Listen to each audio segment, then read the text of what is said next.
ॐ भद्रं नो अपि वातय मनः।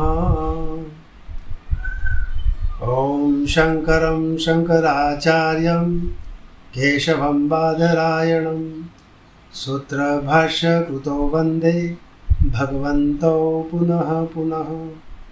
ईश्वरो गुरुरात्मेति मूर्तिभेदविभागिने व्योमवद्व्याप्तदेहाय दक्षिणामूर्तये नमः।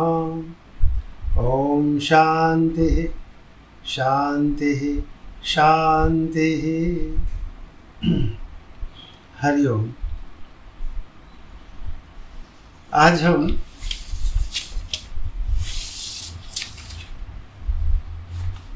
स्वामी श्री विद्यारण्य के द्वारा विरचित पंचदशी महाग्रंथ का स्वाध्याय करने जा रहे हैं। यह जो पंचदशी 15 प्रकरणों का जो यह ग्रंथ है, इस ग्रंथ को पहले पंचक में 3 पंचक में विभक्त किया गया है। प्रथम पंचक जो है उस वह विवेक पंचक है। दूसरा जो पंचक है वह दीप पंचक, तीसरा है आनंद। तो यहाँ प्रथम पंचक में तत्व का विवेक किया जाता है। तत्व पदार्थ का शोधन प्रथम पंचक में है, त्वम पदार्थ का शोधन द्वितीय पंचक में है। यानी तत् यानी ब्रह्म और त्वम यानी जीवात्मा। तो ब्रह्म और जीव का जो शोधन किया गया है अनुक्रम से प्रथम पंचक और द्वितीय पंचक से, और अंतिम जो आनंद पंचक है उसमें ब्रह्म और जीवात्मा आत्मा, ब्रह्म और आत्मा का ब्रह्मात्मैक्य किया गया है। यहाँ तत्वविवेक प्रकरण प्रथम प्रकरण है। इसका 2 श्लोक का हमने इससे पहले स्वाध्याय किया।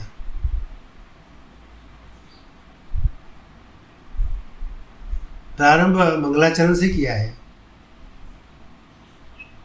किसी भी ग्रंथ का प्रारंभ मंगलाचरण से किया जाता है तो वह उसकी श्रेष्ठता बतलाई जाती है। वह श्रेष्ठ कहा जाता है कि जहाँ उस ग्रंथ का मंगलाचरण से प्रारंभ किया जाता है। यहाँ प्रथम तत्व विवेक प्रकरण के प्रथम श्लोक से नमस्कारात्मक जो मंगलाचरण है उसमें भगवान भाष्यकार ने, ग्रंथकार ने उन गुरु का स्मरण किया है। भगवान शंकरानंद गुरु जी है। शंकर यानी ब्रह्म, आनंद यानी जीवात्मा। ब्रह्म और आनंद का जिसमें ऐक्य है, ब्रह्म और जीव, ब्रह्म स्वरूप परमात्मा और आत्म स्वरूप जीवात्मा, इन ब्रह्म और आत्मा का जो ऐक्य जिस श्री विग्रह में मिलता है वह गुरुदेव शंकरानंद स्वरूप विद्यमान है। तो उनका जो कार्य है केवल एक ही कार्य है कि यह जो कार्यवर्ग सहित संपूर्ण संसार को महामोह स्वरूप जो ग्राह है, मगरमच्छ है, उसने ग्रस लिया है, उसका ग्रहण कर लिया है। उस महामोह स्वरूप ग्राह से छुड़ाने वाले जो यह गुरु है, एक ही उनका कार्य है। उन सदगुरु के चरण कमल में पादाम्बु जन्मने, यानी कि जिसका जन्म जल में हुआ है, ऐसे कमल के समान जिनके पांव है, जिनके पैर है, उन चरणों में नमस्कार करते हुए प्रथम श्लोक का प्रारंभ किया। वही द्वितीय श्लोक से उन जो चरण कमल की सेवा करने वाला जो शिष्य है, वह शिष्य वर्ग का अंतःकरण जो चित्त है वह निर्मल हो चुका है। उन शिष्यों के सुखपूर्वक ज्ञान कराने के लिए यह विवेक का तत्व का विवेक किया जाता है। तत्व विवेक प्रकरण में जो तत्व है उस तत्व का विवेक किया जाता है। इस प्रकार दूसरा श्लोक हमने देख लिया, उसका विचार किया। तत्पश्चात आज हम तृतीय श्लोक से वह जो संवित यानी ज्ञान है, उस ज्ञान का नित्यत्व सिद्ध करने के लिए तीसरे श्लोक से सप्तम श्लोक तक यह जो 5 श्लोक है उस ज्ञान के विषय में ही बतलाए गए हैं। तो यहाँ उस ज्ञान को सिद्ध करना ही प्रथम आवश्यक है, तत्पश्चात ही सब कुछ सिद्ध हो जाता है। तो यहाँ तीसरा श्लोक इस प्रकार है, शब्द स्पर्शादयो विद्या वैचित्र्या जागरे पृथक् ततो विभक्ता तत्संवेद एक रूप्यात्म विद्यते। शब्द स्पर्शादयो विद्या वैचित्र्या जागरे पृथक् ततः विभक्ता तत्संवित एक रूप्यात् न भिद्यते। तो यहाँ भगवान ने अन्वय इस प्रकार बतलाया है, जागरे विद्या शब्द स्पर्शादय वैचित्र्य पृथक विद्यन्ते ततो विभक्ता तत्संवित एक रूप्यात् न भिद्यते।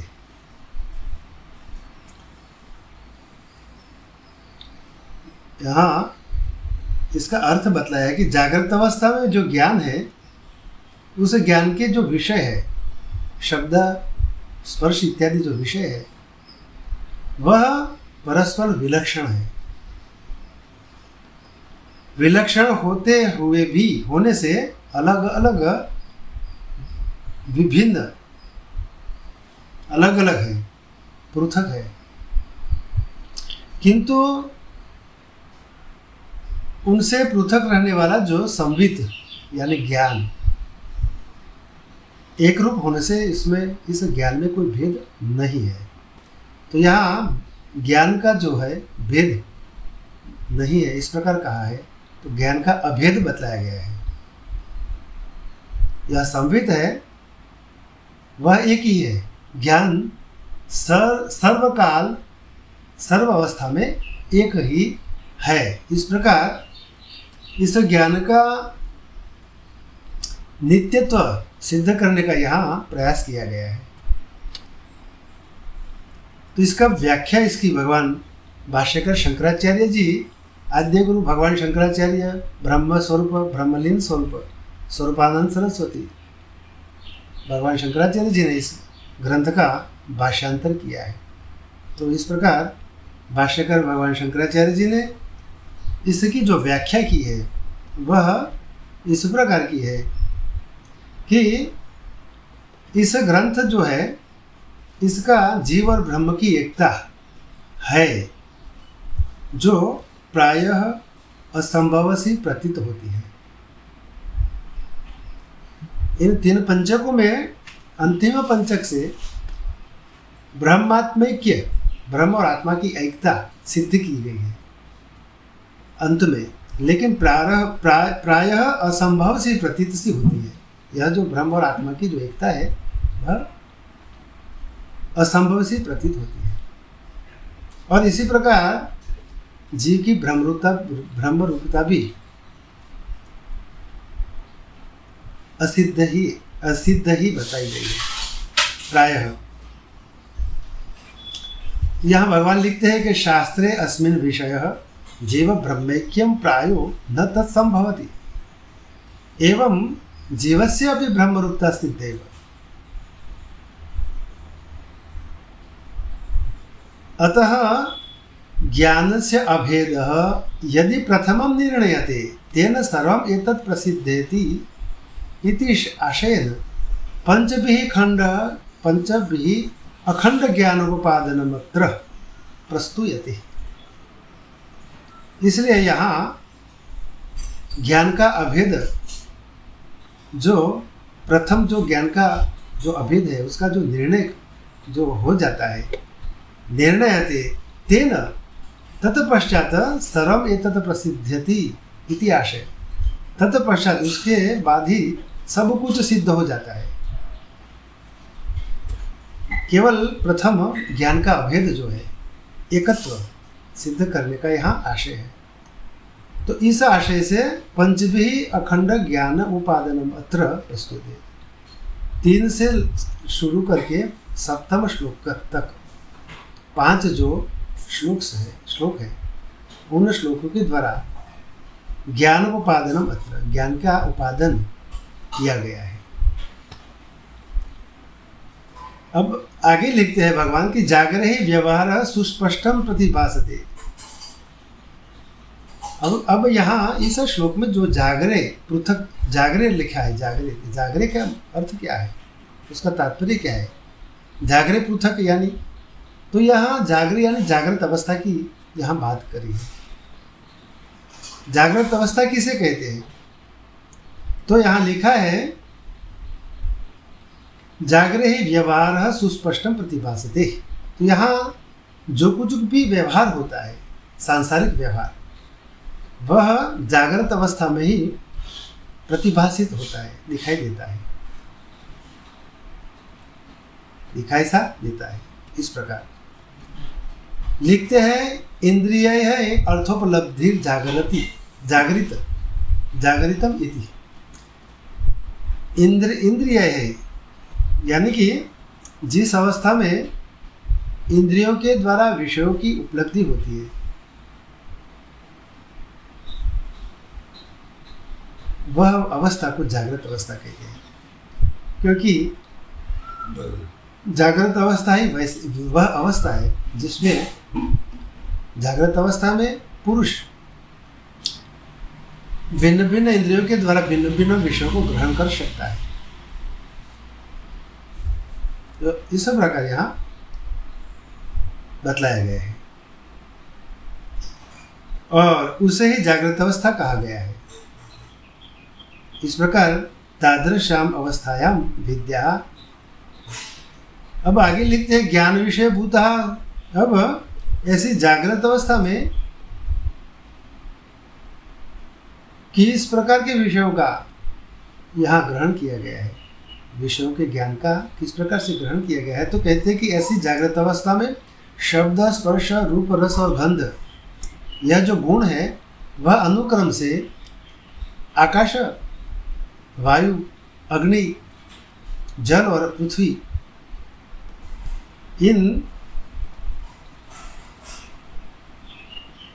ये सभी पंचमहाभूतों का वह गुण है।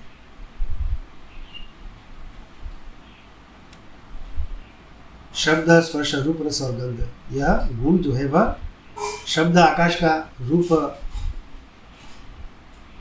शब्द आकाश का और स्पर्श त्वचा का यानी वायु का गुण स्पर्श है, शब्द आकाश का गुण शब्द है, वायु का गुण स्पर्श है, अग्नि का गुण रूप है, जल का गुण रस है और पृथ्वी का गुण गंध है। तो इस प्रकार विभिन्न प्रकार के जो गुणों वाला जो विषयों है, उन विषयों को इस प्रकार बताया गया है जागृत अवस्था में। और वह जो विषय है वह विलक्षण है, सभी विषयों एक दूसरे से भिन्न लक्षण वाले हैं। तो इस प्रकार विलक्षण होने से भिन्न भिन्न बतलाए गए हैं। जैसे यह गाय है, यह घोड़ा है, तो जाति भेद से ये दोनों पशु अलग अलग बतलाए गए हैं, भिन्न भिन्न है। उसी प्रकार यह विषय भी अपने गुण से भिन्न भिन्न है, तथापि उन शब्दादि विषयों से पृथक। अब यहाँ संवित का जो बतलाया गया है, संवित शब्द को बताया है, ततः विभक्ता तत्संवित एक रूप्यात्मक विद्यते। तो संवित किसको कहते हैं? संवित भगवान यहाँ लिखते हैं,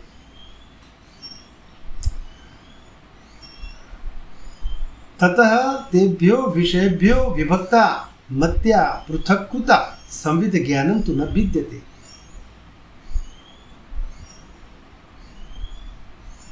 यहाँ संवित उन शब्दादियों को, उन शब्दादि विषयों से जो पृथक जो ज्ञान है वह भेद रहित है।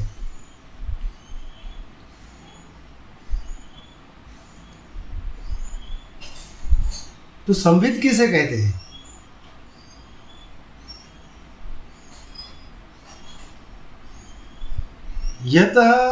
यतस्यैक रूपा एकम रूपम यस्यस्या एक रूपया तस्या भाव एक रूप्यम।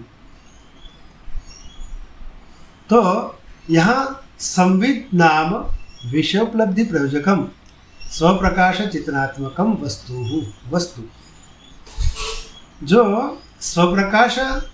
स्वप्रकाशक चेतनात्मक जो वस्तु है अंतःकरण में, जिसके द्वारा जो विषय की उपलब्धि का प्रयोजक है, विषय की उपलब्धि का जो प्रयोजक है, वह स्वप्रकाशक चेतनात्मक वस्तु अंतःकरण में विद्यमान है और उसे संवित कहते हैं। तच्च अंतःकरणे प्रतिबिंबित चिदाभास द्वारा विषयान प्रकाशयति। अब वह जो संवित है वह अंतःकरण में प्रतिबिंबित चिदाभास द्वारा विषयान प्रकाशयति, विषयों को प्रकाशित करता है। वह संवित प्रतिबिंबित चिदाभास के द्वारा, यह जो प्रतिबिंबित चिदाभास क्या है?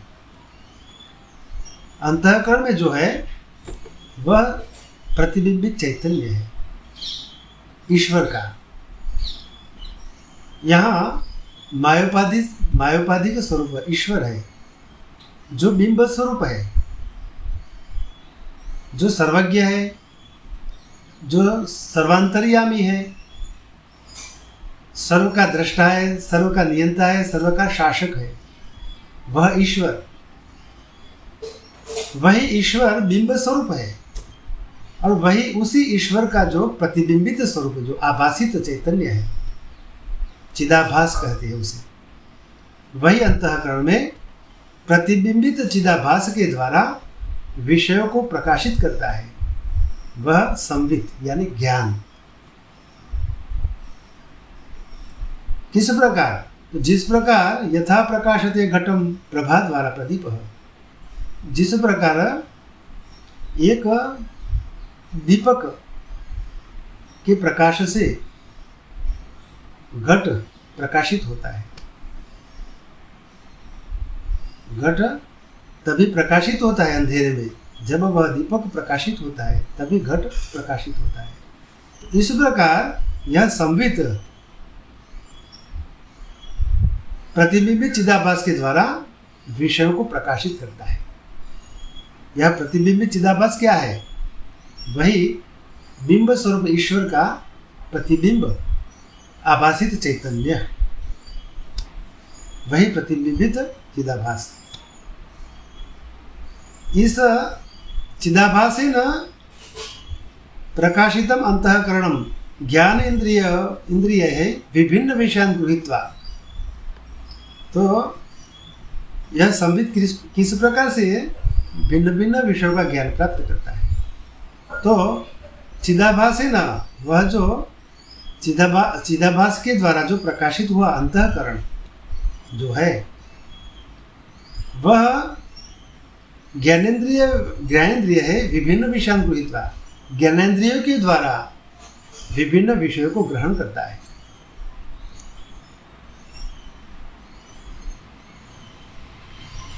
वह जो संवित है वह चिदाभास के द्वारा प्रकाशित हुआ जो अंतःकरण है, वह चिदाभास के द्वारा प्रकाशित हुआ अंतःकरण के द्वारा विभिन्न ज्ञानेन्द्रियों के विभिन्न विषयों को ग्रहण करता है। किस प्रकार ग्रहण करता है?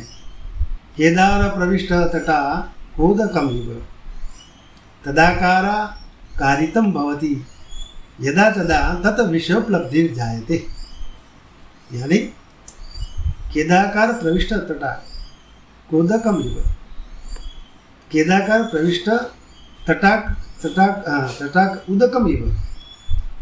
तो एक सरोवर में जिस प्रकार जो जल का जो राशि, जल राशि जो स्थित है सरोवर के आकार से, वह जल राशि जैसे नहरों में जाकर तदाकारित हो जाता है, उसका आकार परिवर्तित हो जाता है, वह नहर के आकार का हो जाता है। तो नहर से तदाकारित हो जाता है। वैसे ही जब तद्रुप हो जाता है तब विषयों के प्रतिबिंब को ग्रहण करता है। इसी प्रकार तदा तद विषयोपलब्धि जायते, इस प्रकार तदाकार जिस प्रकार जो जल प्रवाह हो जाता है, उसी प्रकार वह जो संवित है वह प्रतिबिंबित चिदाभास के द्वारा प्रकाशित हुआ अंतःकरण के द्वारा विषयों में, भिन्न भिन्न विषयों में तद्रुप हो जाता है और विषयों को ग्रहण करता है, प्रतिबिंबित विषय को ग्रहण करता है, विषयों के प्रतिबिंबित विषय को ग्रहण करता है। इस प्रकार कहा है कि वह वैसे ही तद्रुप हो जाता है तब विषयों के प्रतिबिंब को ग्रहण करता है। जिस प्रकार वस्तु के अभाव में भी दर्पण तो प्रकाशित होता ही है। अब एक दर्पण है, वह किसी भी वस्तु के अभाव में वह प्रकाशित तो होता ही है, तथा दर्पण के अभाव में भी उसको प्रकाशित करने वाला सूर्य, उसकी कांति स्वयं प्रकाशित रहती है। तो यहाँ सूर्य की कांति से दर्पण प्रकाशित होता है और दर्पण के सन्मुख किसी भी वस्तु के न होने पर भी दर्पण स्वयं प्रकाशित दिखाई सा देता है। किसके कारण? सूर्य की कांति के स्वयं प्रकाशित के कारण। तो यहाँ दर्पण के अभाव में भी सूर्य की जो स्वयं प्रकाशित कांति तो है ही। इस प्रकार यहाँ अतः स्वयं प्रकाश स्वप्रकाशक चिदात्मक वस्तु ही संवित है। यहाँ संवित ज्ञान, यहाँ एकत्व, ज्ञान का एकत्व सिद्ध कर दिया। इस पर इसलिए यहाँ लिखा है कि तत्व विभक्ता, उस प्रकार जो विभक्त हुए शब्द स्पर्श आदि विषयों जागृत अवस्था में जो है उनको प्रकाशित करने वाला अथवा तो उनको ग्रहण करने वाला संवित, तत्संवित एक रूपया न विद्यते। तो उन विषयों का जो ज्ञान है वह ज्ञान तो एक ही है, उसमें कोई भेद नहीं है। इस प्रकार यहाँ एक उदाहरण दृष्टांत भी दिया है भगवान ने कि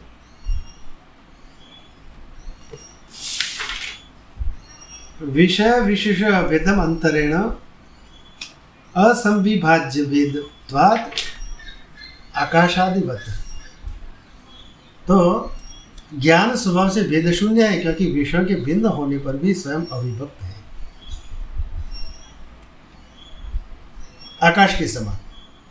यतः च घटाकाश महाकाशाद उपाधिमंतरा न आकाश से भेदो वक्तुम शक्य। यतः च घटाकाश महाकाशाद उपाधिमंतरा, घटाकाश और महाकाश में जो उपाधि भेद है उसमें विभिन्नता बतलाई गई है कि घटाकाश औपाधिक, आकाश का जो औपाधिक स्वरूप घट में जो है वह परिच्छिन्न आकाश स्वरूप छोटा सा दिखाई देता है, दिखाई सा देता है। और वही आकाश मठाकाश में जो उपलब्ध है, जो दिखाई देता है, वह दोनों में औपाधिक भिन्नता दिखाई देती है। वस्तुतः न आकाश से भेदो वक्तुम शक्य, लेकिन आकाश में कोई भेद नहीं हो सकता। जैसे घटाकाश और मठाकाश आदि उपाधि भेद से आकाश का भेद नहीं माना जा सकता, उसी प्रकार अब गंध ज्ञानम रस ज्ञानात् न विद्यते ज्ञानत्वात् शब्द ज्ञानवत् इति एकस्य एव ज्ञानस्य आकाशस्य एव औपाधिक भेदेनपि भिन्न व्यवहार उपपत्तौ तात्विक भेद कल्पना न औचित्यात् गौरवाच्येति दिक्। यहाँ इस प्रकार घटाकाश और मठाकाश में औपाधिक भेद होते हुए भी उस आकाश में कोई भेद नहीं है। उसी प्रकार यहाँ जो घ्राणेन्द्रिय के द्वारा जो गंध का ज्ञान होता है और जिह्वा के द्वारा जो रस का ज्ञान होता है, भिन्न भिन्न स्वादों का जो ज्ञान होता है, लेकिन यह जो गंध ज्ञान भी रस ज्ञान से भिन्न नहीं है। ज्ञान होने के कारण शब्द ज्ञान के समान जिस प्रकार शब्द ज्ञान होता है उसी प्रकार रस ज्ञान और गंध ज्ञान भी होता है, लेकिन ज्ञान विषय भिन्न होते हुए भी उन विषयों का ज्ञान तो एक ही है। इसलिए आकाश के औपाधिक भेद के समान एक ही ज्ञान का व्यवहार में भेद होने पर भी तात्विक कोई भेद नहीं है। तो यहाँ इस श्लोक से भगवान भाष्यकार ने संवेद यानी जो ज्ञान है, अनुभव है, आत्मा है, वह एक ही है और वह अभेद है। आत्मा में, ज्ञान में, अनुभव में कोई भेद नहीं है। तो यहाँ एक ही वस्तु का यहाँ तात्पर्य बतलाया गया है। तो यहाँ इस प्रकार तीसरा जो श्लोक है पूर्ण होता है। चौथे श्लोक से आगे हम प्रारंभ करेंगे कल। आज इतना यहाँ स्वाध्याय करके पूर्ण करते हैं। हरि ओम। ओम पूर्णमदः पूर्णमिदं पूर्णात् पूर्णमुदच्यते पूर्णस्य पूर्णमादाय पूर्णमेवावशिष्यते। ओम शांति शांति शांति। ओम ब्रह्मार्पणमस्तु।